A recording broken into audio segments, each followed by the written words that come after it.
মাইনা ওহি হচ্ছে দু প্রকার, একটা হচ্ছে ওহি মাতলু আর একটা হচ্ছে ওহি গয়রে মাতলু। ওহি মাতলু অর্থাৎ সরাসরি আল্লাহ পাকের সাথে আল্লাহর রসুলের যে কথা হয়েছে এটা হচ্ছে কোরআন। আর জিবরাইল আলাইহিস সালামের মাধ্যম ছাড়া আল্লাহ পাক যখন আল্লাহর হাবিবের অন্তরকরণে যেটা আপনার ঢেলে দিয়েছেন এটা হচ্ছে ওহি গয়রে মাতলু, আল্লাহর কথাই। কারণ আল্লাহর হাবিব সাল্লাল্লাহু আলাইহি সাল্লাম সম্পর্কে আল্লাহ পাক বলেছেন বিসমিল্লাহির রহমানির রহিম ওমা ইয়ানতিকু আনিল হাওয়া ইন হুয়া ইল্লা ওয়াহয়ু ইউহা। আমার বন্ধু নিজের থেকে মন গড়া কোনো কথা বলেন না, যা বলেন ওহির মাধ্যমে আমার আল্লাহ পাকের কথাগুলোই বলেন। সুবহানাল্লাহ। তার মানে হাদিসের কথাগুলো মানে আল্লাহর কথাই। একটা ডিরেক্টলি কথা, ডিরেক্টলি স্পেস, আর হলো ইনডিরেক্টলি স্পেস।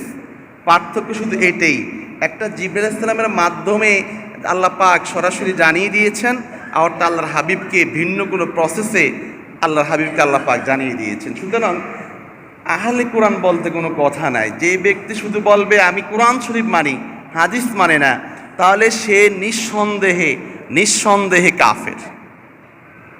কথা বুঝতে পেরেছেন তো? আচ্ছা, জাকাতের কথা বলছেন, জাকাত কি দিতে পারবেন? এই যে 7.5 তোলা স্বর্ণ, 52 তোলা রৌপ্য, কত নিয়ম কানুন। আপনার 5 তলা একটা বিল্ডিং আছে, সেখানে আপনার 2 তলার মধ্যে আপনি থাকেন, বাকি 4 তলার হিসাব নিকাশ করে 1 বছর পূর্ণ হলে আপনাকে জাকাত দিতে হবে। ব্যবসার যে খাতগুলো আছে সেখানে হিসাব করে জাকাত দিতে হবে। আপনার এই বসত বাড়ি বাদ দিয়ে আপনার ধরুন আপনার জায়গা জমিন আছে অতিরিক্ত, সেখানে ভালো ফসল হয়, সেটা একটা উসুর দিতে হবে। এটা কোরআন শরীফ আছে? নাই। তার মানে বিষয়টা হচ্ছে কোরআনুল কারীমে সুস্পষ্ট সব বর্ণনা আছে ঠিক, এর বিশদ ব্যাখ্যা কোরআনুল কারীমের ডিরেক্টলি ব্যাখ্যা আল্লাহর হাবিব হাদিসের মাধ্যমে করেছেন। সুবহানাল্লাহ।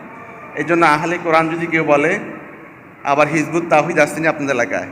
আছে। তো এগুলোর কোনো ইমান নাই, এগুলোর কি নাই? ইমান নাই।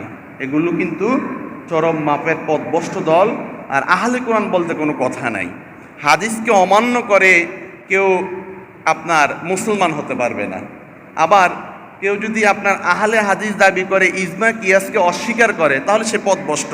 আমরা তাকে কাফের বলার সুযোগ নেই, সে পথভ্রষ্ট। কিন্তু যদি হাদিস অস্বীকার করে তাহলে ডিরেক্টলি কাফের হয়ে যাবে। এই বিষয়টা আমরা সবাই